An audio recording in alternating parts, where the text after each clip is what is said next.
بسم الله الرحمن الرحيم.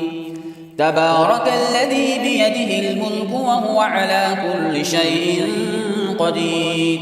الذي خلق الموت والحياة ليبلوكم أيكم أحسن عملا وهو العزيز الغفور، الذي خلق 7 سماوات طباقا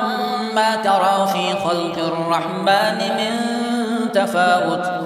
فارجع البصر هل ترى من فطور، ثم ارجع البصر كرتين ينقلب إليك البصر خاسئا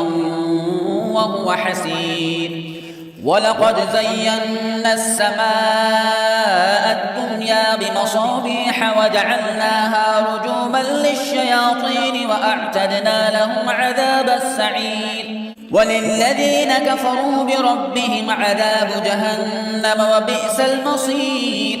إذا ألقوا فيها سمعوا لها شهيقا وهي تفور تكاد تميز من الغيظ، كلما ألقي فيها فوج سألهم خزنتها ألم يأتكم نذير، قالوا بلى قد جاءنا نذير فكذبنا وقلنا ما نزل الله من شيء إن أنتم إلا في ضلال كبير،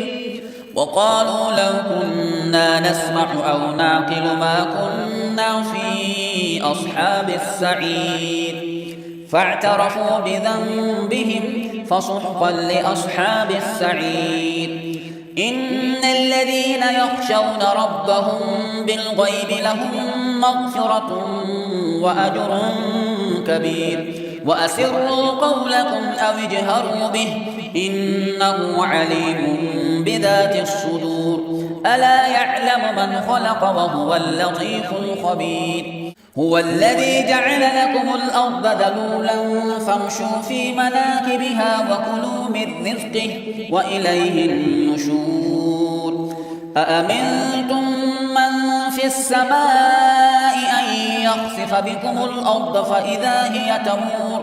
أم أمنتم من في السماء أن يرسل عليكم حاصبا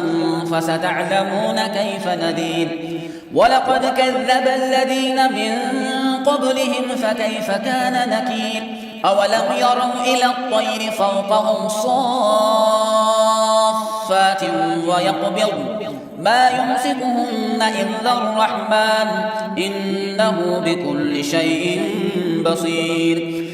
أمن هذا الذي هو جند لكم ينصركم من دون الرحمن إن الكافرون إلا في غرور، أمن هذا الذي يرزقكم إن أمسك رزقه بل لجوا في عتو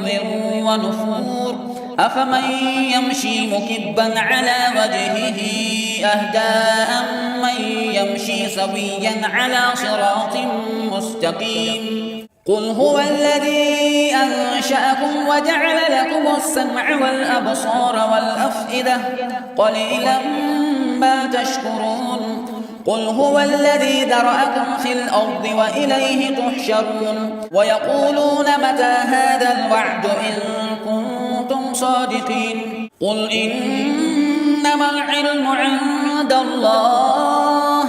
وإنما أنا نذير مبين،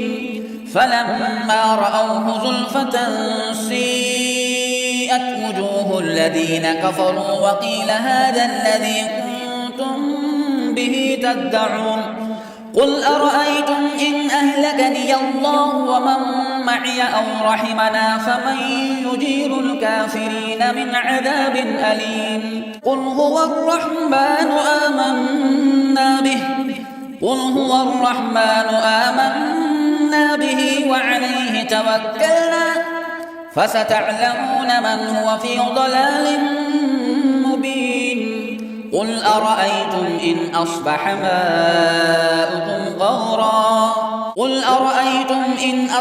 ماؤكم غورا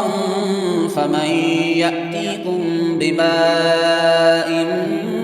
معين. صدق الله العظيم.